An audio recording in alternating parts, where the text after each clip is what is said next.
Friends, Cowboy Joe Boo here on Black Friday, or Bloated Friday, as I like to say after Thanksgiving, and we're going to take a look at the post-game press conferences from the Dallas Cowboys versus the Washington Redskins, and it seems like the rivalry is now back. Now, before we get to that, I want to thank you guys for subscribing to the Joe Boo Report, and if you haven't subscribed yet, click on the picture of me and Sean Lee, so that way you can get my unbiased view on the Dallas Cowboys. Let's roll that tape. And you can see the other one's really calm about like, hey, let's just talk about it. That's the one that won. Of course, that's the way it always works. 31-26, about huge numbers for Kirk Cousins to no avail. Dak Prescott, just a regular line there for him, including the win. He has now won 10 straight. Here's the rookie. This team's special. It's not just that of not being rattled by penalties. It's all kind of things that allow this team to believe in themselves. And can't say I've been around a team quite overall as special as this team. All these guys are phenomenal. You know, it's not.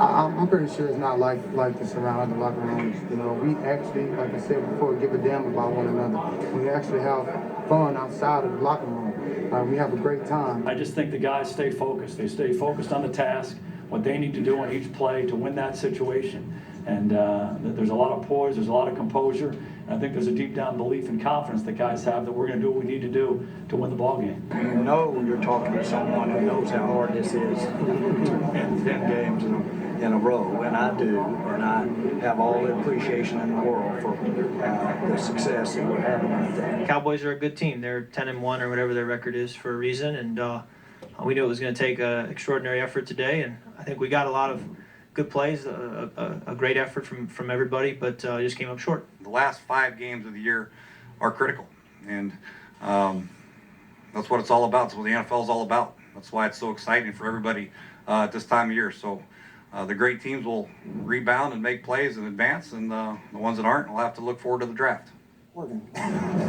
I did too, Coach. Here's a look at the standings in the East right now. You got the Cowboys at 10-1. They have reeled off 10 straight wins. The first team to ever win 10 of their first 11 games with a rookie quarterback starting every game. So this is their division to lose now. Let's talk big picture Dallas Cowboys. Let's get correction on the dance. Professional dancer Kevin Columbus texted me and said it's called The Troop.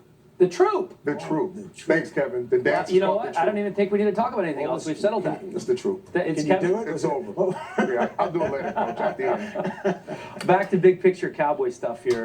10-1 on the season. They're in the driver's seat when you look at this division clearly, and they're not falling off like we thought rookies, or I thought a rookie might do at some point. When you look at the quarterback, when you look at Dak Prescott, what he's been able to accomplish this year, what are you seeing?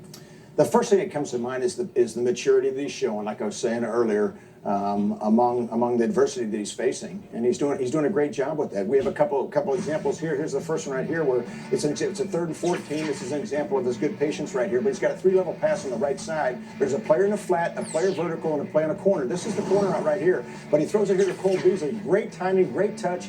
Great pass, but again, he just nice and calm in the pocket. Here's another example here where the pocket does break down a little bit. He gets out to the left side. They're in a 3-deep zone. They're kind of manned up. It's individual routes across the board. When he scrambles out of there, it gives them the opportunity to reopen their routes. They reopen. He puts the ball in the corner.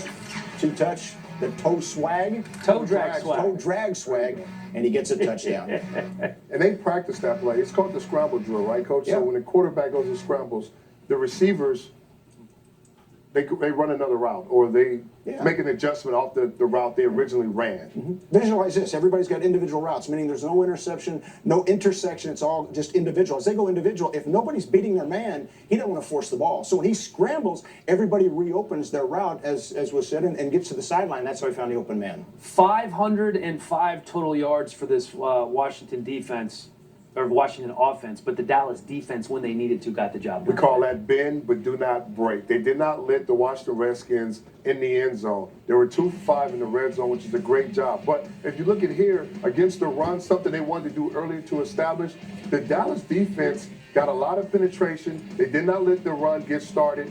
Even in the passing game, they got a lot of pressure on Cousins early on, made him uncomfortable early on in the game. And the one thing you want to do, when you look at the Washington Redskins and how really good they are on offense, all the weapons and all the things they've been doing the last few weeks, they're really poor in the red zone. If they want to win football games, they can't settle for field goals. They got to punch the ball in the end zone and finish those drives. 2 for 5 in the red zone is not good. Dallas was 4 for 4 in the red zone today. That was the biggest difference. Not only settling on field goals, they need to make field goals. True. If Well, the if they sun, wanna you know, win the these big games. glass. Yeah. I can't see you. 55 yards is a long field. That is on the field goal. Apparently, the